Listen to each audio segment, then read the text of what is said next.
ओम नमस्तेभ्यः। ओम नमस्तेभ्यः। अहिंसा परमो धर्म की। आचार्य गुरुवर श्री कुंद भगवान की। आचार्य गुरुवर श्री ज्ञान सागर महाराज की।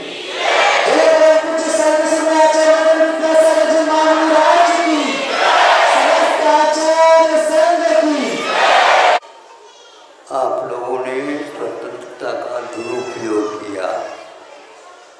सही पूछा जाए 70-75 वर्ष हो गए आप लोगों को स्वतंत्रता मिली। किसके लिए स्वतंत्रता पाई थी इसका आप लोगों को अभी भी बोध नहीं है। देश विदेश की ओर आप जाकर के देखोगे तो ज्ञात होगा। केवल हड़ताल करना, चक्का जाम करना, सरकारी वस्तुओं को दाह भस्मसात कर देना, अनेक प्रकार के दुर्घटनाएं केवल चुनाव को लेकर के ही होते हैं, ऐसी हमारी धारणा है। यदि यह धारणा ठीक है तो आप बता दो हमारा ये धारणा बिल्कुल ठीक है। यदि ऐसा है तो आज संकल्प ले लो, राष्ट्रीय संपदा क्या है, उसके सामने हमारा कर्तव्य क्या है। राष्ट्रीय संपदा एक प्रकार से स्वतंत्रता है और अहिंसा का पालन, व्यसनों का त्याग। गांधी जी ने एक बार सत्याग्रह के समय पर यह तीनों बातें कही थी। मैं केवल भारत की स्वतंत्रता के लिए यहाँ पर नहीं आया हूँ, किंतु इसके लिए भी आया हूँ, उसको मैं अवगत आपको कराना चाहता हूँ। क्या है? स्वतंत्रता मिली, यदि और दो बातें बनती नहीं है, इस स्वतंत्रता का कोई भी सदुपयोग आप कर ही नहीं सकोगे। क्या है वो? तो उन्होंने कहा कि गो हत्या बंदी होना यह उतना ही आवश्यक है जितनी स्वतंत्रता है। और स्वतंत्रता और गो हत्या बंदी होने के बाद भी यदि नशाबंदी नहीं होती है तो इस स्वतंत्रता का कोई भी अर्थ नहीं निकलेगा। प्रत्येक व्यक्ति स्वतंत्रता के साथ कुछ भी खा सकता है, कुछ भी पी सकता है, कुछ भी कर सकता है। बस में या रेल में आप लोग यात्रा जब करते हैं उस समय वहाँ लिखा हुआ है धूम्रपान निषेध है ना, देखा? तो एक व्यक्ति पुनः बीड़ी या सिगरेट पीने लगा। साथ जो बैठा था तो उन्होंने कहा भैया यहाँ पर क्या लिखा है, आप ही पढ़ लो, मुझे ये भाषा नहीं आती। क्या कह रहे हो? आपके कारण मुझे भी घुटन हो रही है, यहाँ पर धुआं मेरे भी नाक में आँख में चला जाए। खर्च हमने किया है, आपको बैठना है तो बैठ सको, नहीं तो नाक बंद करके बैठो। ये किसका? ये स्वतंत्रता का फल है। जो व्यक्ति सार्वजनिक नियमों का पालन नहीं करता तो वह भी बहुत बड़ा अपराध करता है। जिस प्रकार व्यवहार आप घर में करते हैं उसी प्रकार बाहरी व्यवहार भी होना चाहिए। नशाबंदी क्या वस्तु? ये तो छोटी नशाबंदी। आप लोग शराब आदि पिएंगे, पूछना चाहते हैं। जिस प्रकार जो खड़े होते हैं चुनाव के लिए, उनको कहा जाता है, वही बात जो उसके अभिमत देने वालों के लिए भी समझ लेना चाहिए। शराब आदि नशीली चीज़ों का जो सेवन करता है वह उम्मीदवार के रूप में खड़ा नहीं हो सकता। क्यों नहीं हो सकता? वह व्यक्ति शासन कैसा कर सकेगा? लाखों व्यक्तियों के ऊपर उसका क्या प्रभाव पड़ेगा? किंतु आज यह 70-75 साल में ये देखने को उपलब्ध होता है। यद्यपि छुप छुप करके होता है, लेकिन अब वह समय आ गया, अब छुपने की बात ही नहीं। एक तरफ ये लिखा जाता है विदेशी शराब की दुकान, एक तरफ लिखा हुआ मिलता है देसी शराब की दुकान। ये खुल्लम खुल्ला होने लगा। गांधी जी ने इसीलिए कहा था यहाँ की दशा क्या होने वाली है। दोनों नशे में धुत हैं और वह स्वतंत्रता की बात करता है। गांधी जी ने कहा था स्वतंत्रता के चुनाव में जीतना बहुत आसान है, किंतु जीतने के उपरांत उसका अमल करना, सरकार को चलाना बहुत कठिन है। सोच लो। उस समय एक पंक्ति और लिखी है उन्होंने, उसका मैं आपके सामने अभी प्रसंग नहीं है, नहीं कहना चाहता हूँ। क्या? जिससे बुद्धि भ्रष्ट होती है, जिससे शरीर रुग्ण होता है, जिससे अर्थ कमाया हुआ वह समाप्त हो जाता है। घर के कर्तव्य क्या है यह वो ज्ञात नहीं रखता है, और बच्चों का पालन पोषण कैसा होता है ये उसके लिए कोई दायित्व नहीं है। तो पत्नी कहती है मैं यहाँ से निकल जाती हूँ। क्यों? इस प्रकार करेंगे यहाँ पर कुछ भी हाथ नहीं लगेगा। अच्छा, सब बुराई बुराई आप देख रहे हैं कि नहीं? बिल्कुल। और विद्यार्थियों में यह आज नशा ही गड़बड़ कर रहा है। कई स्थानों में सुनने को मिला, जितने भी महाविद्यालय के बच्चे हैं वे ऐसे नशा सेवन करते हैं जिसके बाद उन्हें भोजन अच्छा नहीं लगता, उन्हें और कोई चीज़ अच्छी नहीं लगती, और जिस दिन एक दिन भी वह नहीं मिलता नशा का सेवन तो वह पागल जैसा हो जाता है।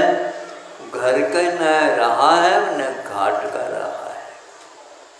ये क्यों कह रहा हूँ? इसलिए कह रहा हूँ अब तो आप नशेबंदी के बारे में हम तो उन्हीं को वोट देंगे जो नशाबंदी करने के लिए तैयार।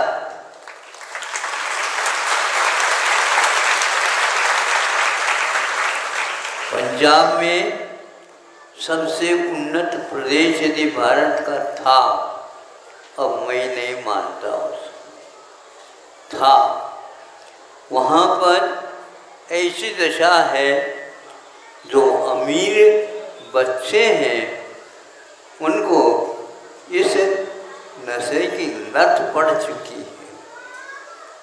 इसको कोई भी वह स्वयं चाहता है कि मैं इससे अब बचूं, बच नहीं सकता। यदि जहर खा लिया अपने भावुकता में, अब मुझे ठीक कर दो, अब तुम्हारा बचना संदिग्ध है। कोशिश मैं करता हूँ यदि बात बन जाए, किंतु बनना बहुत कठिन है।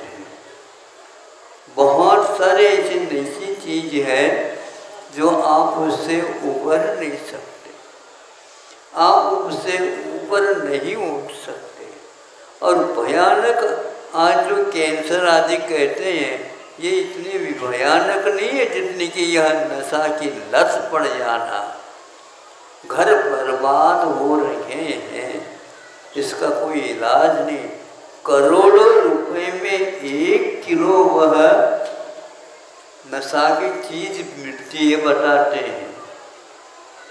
अभी सुनने में आया था अरबों का वह मामला था और इसी को निर्यात और आयात करने में अच्छे अच्छे लोग भी हैं। कुछ लोगों ने ये कहा उसमें नेताओं का भी हाथ है। मैं पहले से क्षमा चाहता हूँ, आज स्वतंत्र दिन है, यदि आप बोल सकते हैं तो आप सुनी हुई सही बात आप ही मुँह से सुनिए, उसको कहने में हमें भी अधिकार है। क्योंकि इस प्रकार कहे बिना भीत बिना प्रीति नहीं, यह कहावत है संस्कृत में कि भीति के बिना प्रीति का कोई मूल्य नहीं है। अब बहुत हो गया, पढ़ना लिखना आदि जितने भी हैं उसमें स्वतंत्रता मिल जाती है और उसके कारण ये सभी महाविद्यालयीन बच्चे उसके आदि हो चुके हैं। यदि आप नहीं अभी भी सजग हो तो आखिर क्या ये 15 अगस्त क्या है महाराज? क्या पता नशा में कुछ कर रहे होंगे, कुछ कह रहे होंगे, ध्वजारोहण करते हैं। ध्वजा एक प्रकार से राष्ट्र के लिए अपने अपने धर्म की ओर आकृष्ट करता है। गांधी जी इसके भी विरोधी थे। धर्मनिरपेक्ष का जो अर्थ निकाला जा रहा है यह अनर्थ की जड़ है। धर्मनिरपेक्ष का अर्थ धर्म को नहीं मानना नहीं है, किंतु हिंसा को धर्म मानना, पशुओं का वध करना आदि आदि इतने भयानक है, आज कोई भी वह संख्या बची नहीं। जिस समय यहाँ पर 20 करोड़ की आबादी थी लगभग, उस समय उससे दुगनी पशुओं की संख्या भारत में थी, ऐसे कहते। चक्रवर्ती के समय पर ये लिखा हुआ है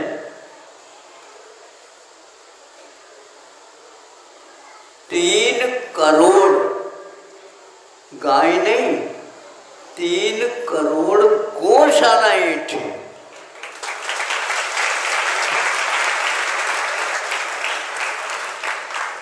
3 करोड़ गौशालाएं, 1000 गौशालाएं खड़े करने में आपको पसीना आ रहा है। ये कैसे? तो इसके बिना इस धरती की कृषि विद्या जीवित नहीं रह सकती है, ये कहा है। और ये महापुराण में वीतरागी संत ने उल्लेख किया है, अपने घर की बात नहीं लिखी, किंतु उस समय की बात थी जो युग के आदि में थी। 3 करोड़ गौशाला, एक गौशाला में कम से कम भी 10,000 एक व्रज माना जाता था, होती थी। अब 3 करोड़ को 10,000 से आपको गुणित करना है। आप अपने दिमाग से तो नहीं कर पाओगे। आज 1 करोड़ नोट को गिनने के लिए मशीन रखा है। आपके पास मन नहीं, बुद्धि नहीं है क्या? हाँ, ऐसे गिनते थे, हमने ऐसे दादाजी को भी देखा।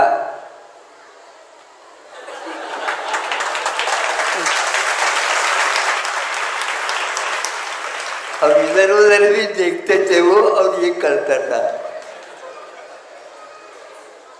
तो आपको मशीन चाहिए।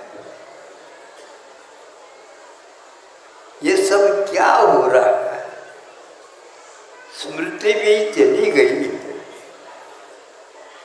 स्मृति यदि चली गई, लेन देन कैसे करोगे हमें बताओ।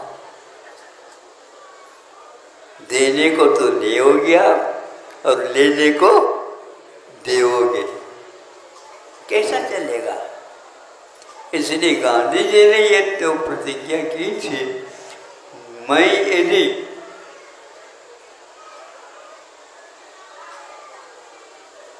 नेता के स्थान में आऊंगा तो अवश्य इन तीनों का ही पालन कराऊंगा, और जो नहीं करता मैं आगे का साहस नहीं कर पा रहा। गांधी जी कहते थे उसको जेल भेज दूंगा मैं, ऐसा कह रहे थे। इस प्रकार क्यों कहा, आप लोगों को सोचना है। आप इसको जानते हुए भी अपने बच्चों को उन महानगरों में भेज रहे हैं जहाँ पर यही सब कुछ होता रहता है।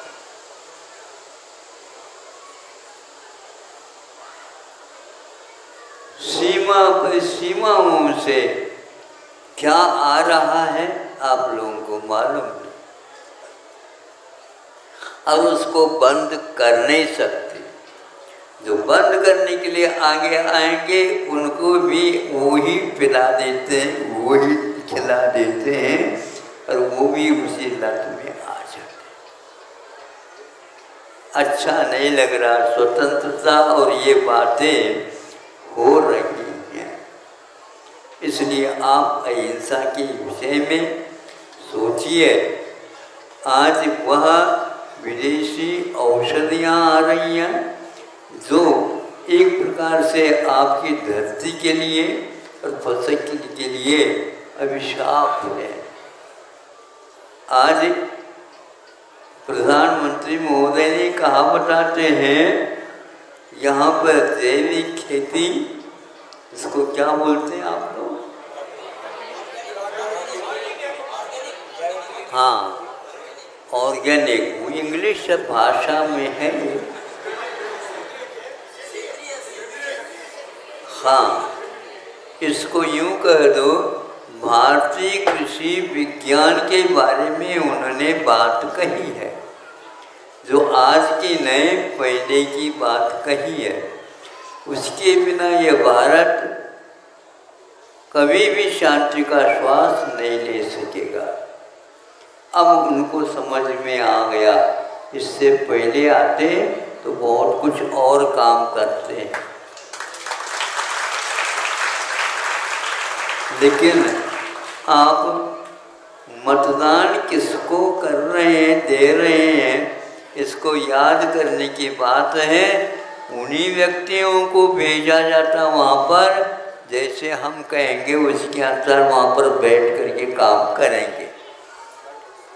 लेकिन आज यह विपरीत हो रहा है।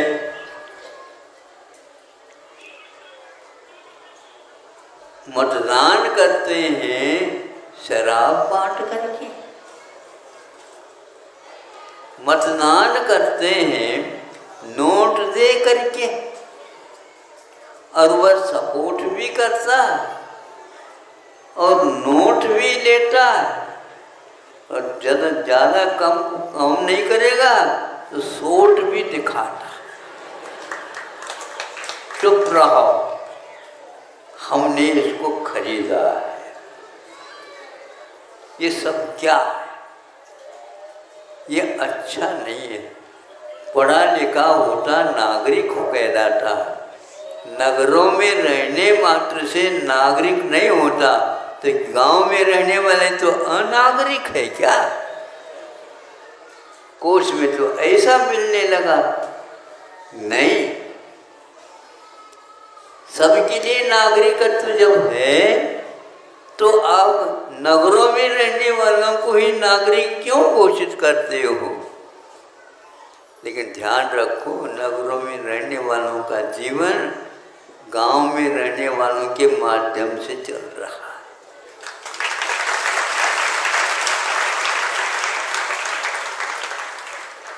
वो यदि नहीं करते समय पर काम, बीज बोना और देखरेख करना, फसल ठीक ठीक ले आना और इन सब लोगों के लिए देना, ये कार्य आज तक अनाहत रूप से चल रहा है। किसानों का ये कर्तव्य आपके सामने है। ये कहते थे पहले, और वो सही कहते थे, उत्तम खेती, बढ़िया लोग सुने, मध्यम व्यापारी और कनिष्ठ नौकरी।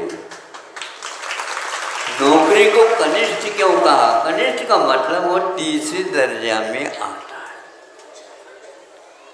क्यों ऐसा कहा? अजी ये ऊपर के पहले दोनों यदि नहीं होते हैं तो उससे कोई काम होने वाला ही नहीं है। और आज यह विपरीत यहाँ से चलती है, नौकरी करना उत्तम है। नहीं समझे? हाँ, खेती तो करना, कई व्यक्तियों के मुख से सुना, खेती तो जैनियों में कोई करता ही नहीं है, ऐसी धारणा बनी हुई है अच्छे अच्छे प्रवचनकारों की भी। तब ये सुना तो मुझे रहा नहीं गया। हमने कहा कभी अपने पन्नों को उठाए क्या?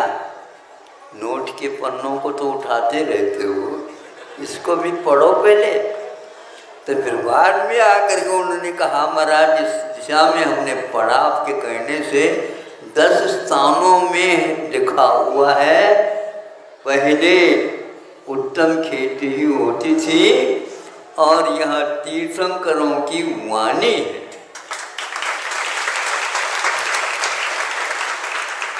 शशास कृष्यादिषु प्रजा, प्रजा को कृषि आदि में पहले सर्वप्रथम शशास शासित किया था और आप लोग उसको मूल करिको उसका कोई महत्व नहीं रखा। तो आज यह 15 अगस्त के दिन सुना कि प्रधानमंत्री महोदय ने ये कहा कि ऐसी खेती जिसमें हिंसा नहीं होती है, इसलिए हिंसा से बचो। और अहिंसा ही हमारी कुल देवता भी है और हमारे आकुलता को मिटाने वाली देवता भी है। अहिंसा भूतानां जगत विदितम ब्रह्म परमं। स्वामी समर्थभद्र महाराज जी का यह जय घोष है, नवीनाथ भगवान की वे स्तुति कर रहे हैं। और स्वामी समर्थभद्र महाराज, आज स्वामी समर्थभद्र महाराज यदि आ जाए तो आप भग जाए सब, क्योंकि इस अनर्थ को वो सहन नहीं कर पाए। किंतु फिर भी उन्होंने ऐसा साहित्य रचा है जिसको पढ़ने से ज्ञात होता, अहिंसा ही परम ब्रह्म रूप में देवता के रूप में स्वीकार किया गया है। इसलिए ध्वजारोहण के दिन अहिंसा परमो धर्म की यह पहला जयकार लगाया जाता है।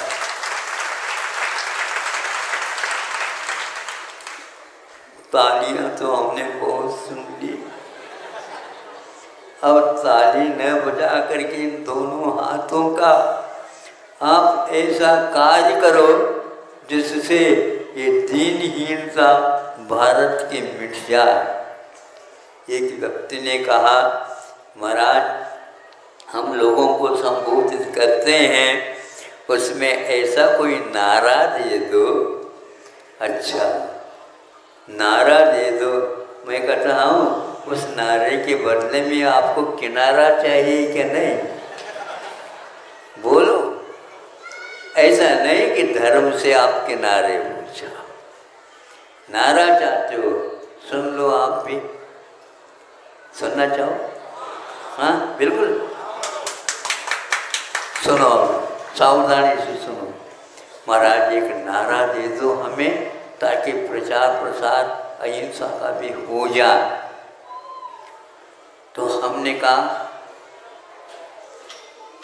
रुको रुको, उधर कुछ नहीं कह रहा हूँ, सुनो पहले तो। रुको रुको, लौट चलो, लौट चलो, लौट चलो।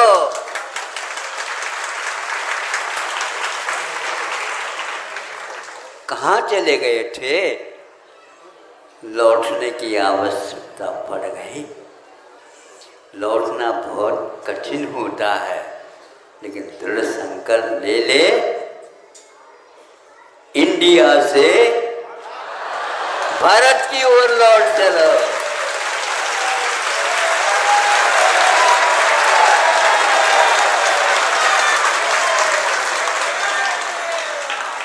ये बात, ये नारा हमारा वह केंद्र तक पहुंच जाए, ताकि जो वहाँ पर 15 अगस्त मना रहे हैं उनको भी सुध आ जाए कि भारत की पहचान ही समाप्त हो गई है। ज़्यादा नहीं कहता हूँ, इतना पर्याप्त समझता हूँ, क्योंकि आप लोग बहुत दूर दूर से आए।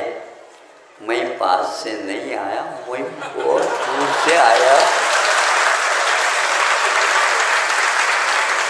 और सारे संसारी जीव बहुत दूर दूर से आए।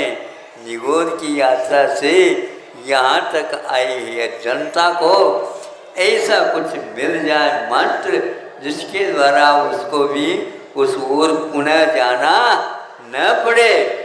इस प्रकार भारत को स्वतंत्र रख करके केवल भारत के बारे में आप सोचोगे, विश्व के कल्याण के बारे में भी आप सोच रहे हैं, ऐसा निश्चित करो।